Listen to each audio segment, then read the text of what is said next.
ओम नमः शिवाय। हर हर महादेव। आप सभी को हरियाली तीज की हार्दिक शुभकामनाएं। आज हम सुनेंगे हरियाली तीज व्रत कथा। तो आइए आरंभ करते हैं। पुराणों में हरियाली तीज की यह कथा काफी प्रचलित है। कहा जाता है कि स्वयं भगवान शिव ने माता पार्वती को उनके पूर्व जन्म के बारे में याद दिलाने के लिए यह कथा सुनाई थी। तो आइए आरंभ करते हैं। शिव जी कहते हैं, हे पार्वती, बहुत समय पहले की बात है जब तुमने हिमालय पर मुझे वर के रूप में पाने के लिए कठोर तप किया था। इस दौरान तुमने अन्न जल सब त्याग कर सूखे पत्ते चबाकर दिन बिताए थे। मुझे वर के रूप में पाने के लिए तुमने किसी भी मौसम की कोई परवाह नहीं की और तुमने निरंतर तप किया। तुम्हारी इसी स्थिति को देखकर तुम्हारे पिता बहुत दुखी थे। ऐसी स्थिति में नारद जी तुम्हारे घर आए। जब तुम्हारे पिता ने नारद जी से उनके आगमन का कारण पूछा तो नारद जी बोले, हे गिरिराज, मैं भगवान विष्णु के भेजने पर यहाँ आया हूँ।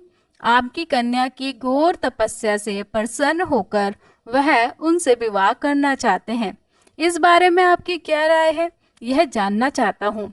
नारद जी की यह बात सुनकर पर्वतराज अति प्रसन्नता के साथ बोले, हे नारद जी, यदि स्वयं भगवान विष्णु मेरी कन्या से विवाह करना चाहते हैं तो इससे बड़ी कोई बात नहीं हो सकती। मैं इस विवाह के लिए तैयार हूँ। इसके बाद तुम्हारे पिता की स्वीकृति पाकर नारद जी भगवान विष्णु जी के पास गए और यह शुभ समाचार सुनाया। लेकिन जब तुम्हें इस विवाह के बारे में पता चला तो तुम्हें बहुत ज्यादा दुखी हुई। तुम मुझे मन से अपना पति मान चुकी थी। तुमने अपने व्याकुल मन की बात अपनी सहेली को बताई।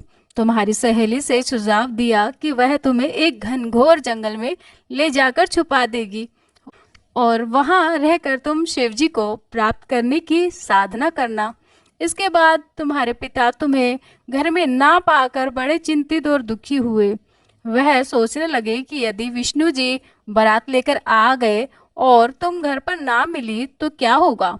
उन्हें तुम्हारी खोज में धरती पताल एक करवा दिए, लेकिन तुम ना मिली। तुम वन में एक गुफा के भीतर मेरी आराधना में लीन थी।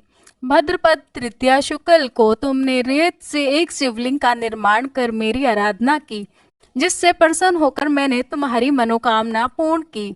इसके बाद तुमने अपने पिता से कहा कि पिताजी, मैंने अपने जीवन का लंबा समय भगवान शिव की तपस्या में बिताया है और भगवान शिव ने मेरी तपस्या से प्रसन्न होकर मुझे स्वीकार भी कर लिया है। अब मैं आपके साथ एक ही शर्त पर चलूंगी, आप मेरा विवाह भगवान शिव के साथ ही कराएंगे। पर्वतराज ने तुम्हारी इच्छा स्वीकार कर ली और तुम्हें घर वापस ले गए। कुछ समय के बाद उन्होंने पूरे विधि विधान से हमारा विवाह करा दिया। भगवान शिव ने इसके बाद कहा, हे पार्वती, तृतीया को तुमने मेरी आराधना करके जो व्रत किया था उसी के कारण स्वरूप हम दोनों का विवाह संभव हो सका। इस व्रत का महत्व यह है कि मैं इस व्रत को पूर्ण निष्ठा से करने वाली प्रत्येक स्त्री को मन वांछित फल देता हूँ। भगवान शिव ने पार्वती जी से कहा कि इस व्रत को जो भी स्त्री श्रद्धा भाव से करेगी उसे तुम्हारी तरह आंचल सुहाग प्राप्त होगा। तो इसी तरह यह कथा हमारी समाप्त होती है। और कमेंट बॉक्स में हर हर महादेव, ओम नमः शिवाय, जय माता पार्वती अवश्य लिखें। आप सभी का सुहाग इसी तरह बना रहे। जय माता दी।